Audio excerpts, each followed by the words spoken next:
ಘಾಟಿ ಸುಬ್ರಹ್ಮಣ್ಯಕ್ಕೆ ಹೋಗಿ ಎಲ್ಲರೂ ಆ ಸುಬ್ರಹ್ಮಣ್ಯನ ಆಶೀರ್ವಾದಕ್ಕೆ ಕೃಪೆಗೆ ಪಾತ್ರರಾಗಿರ್ತೀರ.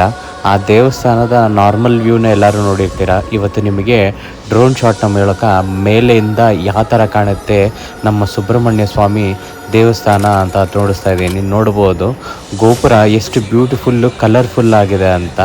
ಸೊ ಜನರ ಪ್ರೊಟೆಕ್ಷನ್ಗೋಸ್ಕರ ಸುತ್ತಲೂ ಅವ್ರು ಶೀಟ್ಸ್ ಎಲ್ಲ ಹಾಕಿ ಒಂದು ನೆರಳು ಥರ ಇದು ಮಾಡಿರ್ತಾರೆ. ದೇವಸ್ಥಾನದ ಮುಂದೆ ಕಾರ್ ಪಾರ್ಕಿಂಗ್ ನೋಡ್ಬೋದು ಎಷ್ಟು ಚೆನ್ನಾಗಿದೆ ಅಂತ. ಸುಬ್ರಹ್ಮಣ್ಯ ಕ್ಷೇತ್ರ ನಾಗರ ಕ್ಷೇತ್ರವಾಗಿರುವ ಈ ಘಾಟಿ ಸುಬ್ರಹ್ಮಣ್ಯನ ತುಂಬ ಜನ ವಿಸಿಟ್ ಮಾಡಿ. ಘಾಟಿ ಸುಬ್ರಹ್ಮಣ್ಯ ನಮಗೆ ಜ್ಞಾಪಕ ಬರೋದು ನಾಗದೋಷಗಳಿಗೆ ಪರಿಹಾರ ಕೊಡುವಂಥ ಒಂದು ಮೂಲ ಜಾಗ. ಮಕ್ಕಳಿಗೆ ಕಿವಿ ನೋವುದು ಮತ್ತು ಕಣ್ಣು ಸೋರಿಕೆ ಇಂಥ ತುಂಬ ಪ್ರಾಬ್ಲಮ್ಸ್ಗಳಿಗೆ ಜನ ಇಲ್ಲಿ ಬಂದು ಸುಬ್ರಹ್ಮಣ್ಯ ಸ್ವಾಮಿನ ಮತ್ತು ನರಸಿಂಹ ಸ್ವಾಮಿನ ಬೇಡ್ಕೊಂಡು ಪರಿಹಾರ ಕಂಡುಕೊಂಡಿದ್ದಾರೆ. ಅಂಥ ಪವರ್ಫುಲ್ ಕ್ಷೇತ್ರ ಆದ ನಮ್ಮ ಘಾಟಿ ಸುಬ್ರಹ್ಮಣ್ಯ ನೋಡಾದ್ಮೇಲೆ ಇನ್ನೆಲ್ಲಿ ಹೋಗಬೇಕು ಅಂದರೆ ಪಕ್ಕದಲ್ಲೇ ಗೊರವನಹಳ್ಳಿ ಕೂಡ ಇದೆ. ಗೊರವನಹಳ್ಳಿ ನೋಡಿಕೊಂಡು ಹಾಗೆ ದೇವರಾಯನ ದುರ್ಗಕ್ಕೆ ಹೋಗಿ ನರಸಿಂಹಸ್ವಾಮಿಯ ದರ್ಶನ ಕೂಡ ಮಾಡಿಕೊಂಡು ಹೋಗ್ಬೋದು. ಬರುವಾಗ ಮಂದಾರಗಿರಿ ಪರ್ವತನ ಕೂಡ ನೋಡ್ಬೋದು.